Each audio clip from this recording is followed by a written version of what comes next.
You're about to watch a Trains Newswire video. If you enjoy what you see, consider watching some of our other full-length videos.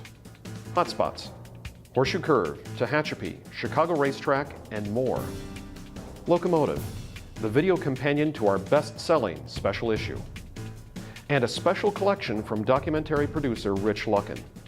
All these and more are available from our website, kalmbachhobbystore.com.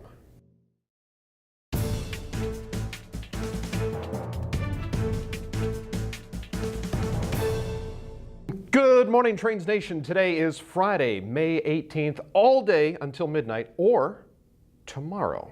Think about that. Think about that.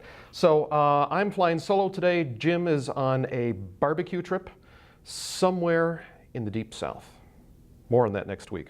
It's a good trip. It's a good trip. So we got some stories out of Newswire this week. I broke it down into technology, operations, and good news. I hope you like that. But first I want to start with the traffic report, which is mostly good news and some sad news. I got the great thing here.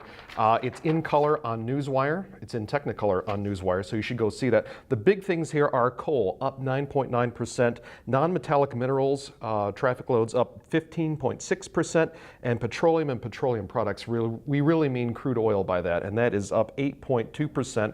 The full chart, the full table, and a description from the Association of American Railroads is on Newswire. Go check it out. It is open and available this week for all to see. So technology. We started off this week talking a lot about positive train control, which is what we're going to be talking about from now until the end of this year, and then when railroads finally finish installing and making positive train control interoperable. Ron Batory, the Federal Railroad Administration administrator, has come out this week in a Senate hearing and said that there are 12 railroads in the U.S. that he's really concerned about. Now, he didn't name them, but he said there are 12 of them, and they're mostly commuter railroads. And at the top of that list, if you look at the chart, is New Jersey Transit. They have fewer than 20% of their locomotives ready to go.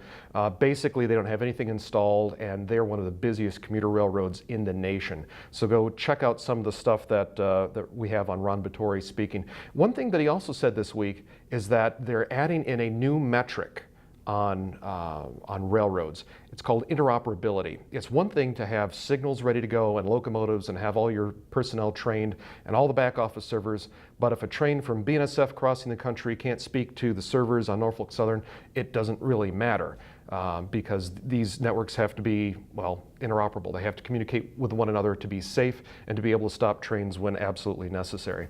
Now, getting back to New Jersey Transit, the one good thing for New Jersey Transit is within the past couple of weeks, they've started testing some of their routes with positive train control systems. And that's a very good thing because until they can set up one subdivision or the equivalent of a subdivision to go live on positive train control with some of their crews and some of their equipment and show the FRA that it works and will stop trains when appropriate, then they can get the waiver. So good for NJ Transit to look at that. Brian Schmidt, Train's own Brian Schmidt, was in Chicago this week for NARS, the National Association of Rail Shippers. I think I got that right. And the keynote speaker this time was Norfolk Southern CEO Jim Squires, who really said a lot about big data and positive train control and the future of railroading. He spoke in broad brushstrokes. We've got a story on that on Newswire this week, and coming into the technology heading, it looks like things are bright, and railroads are finally, or at least railroad executives are finally opening up to the possibility that positive train control could be a good thing, but see more on Newswire.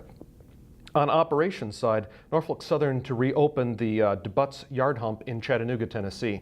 If you remember, in 2017, Norfolk Southern and CSX were trying to outdo each other, closing yard humps all over the system and convert to flat switching, which was one of Hunter Harrison's ways of trying to decrease the operating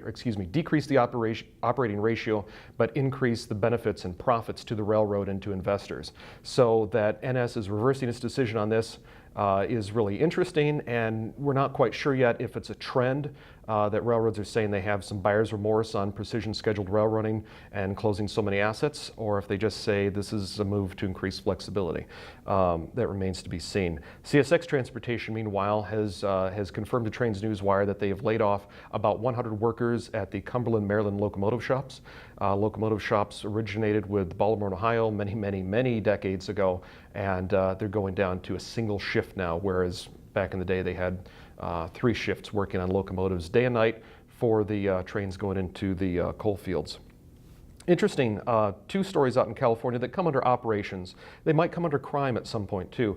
A railroad tie fire, a car loaded with railroad ties, so I'm imagining hardwood coated in creosote, burns on the Union Pacific coastline, and that delayed the Pacific Surfliner earlier this week. And Metrolink trains were also delayed because someone had stolen the signal wires, a lot of copper in those, and that delayed trains, of course, was an unsafe situation. So Metrolink officials are looking into that, and police are investigating. On the good news, we got a lot of stories out this week on Brightline.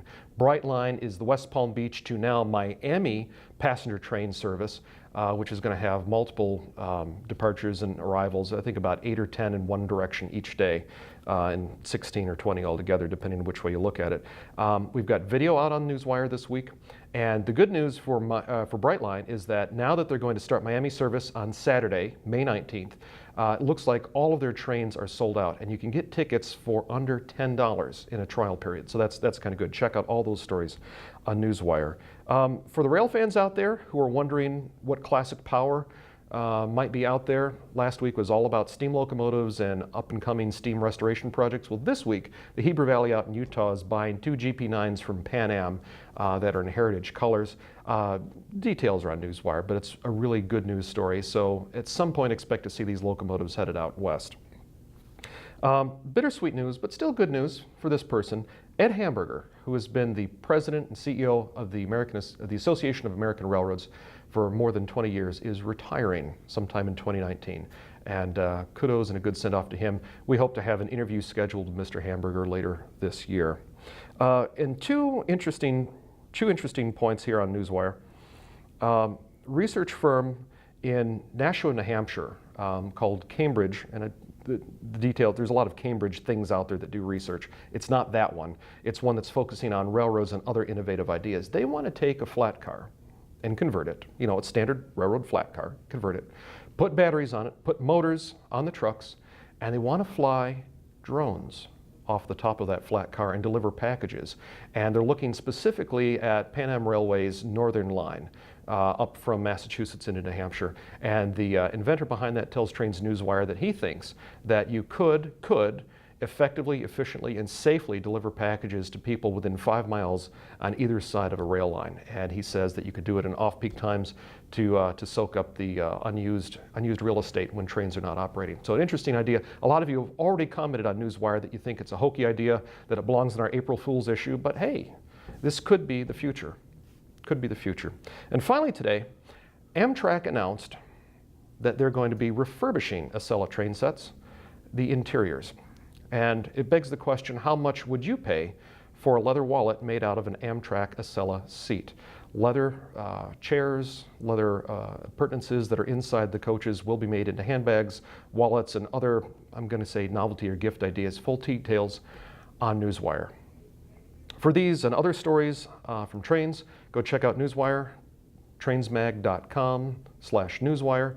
You'll see all those good stories, some videos from us, and of course this video and others from the past.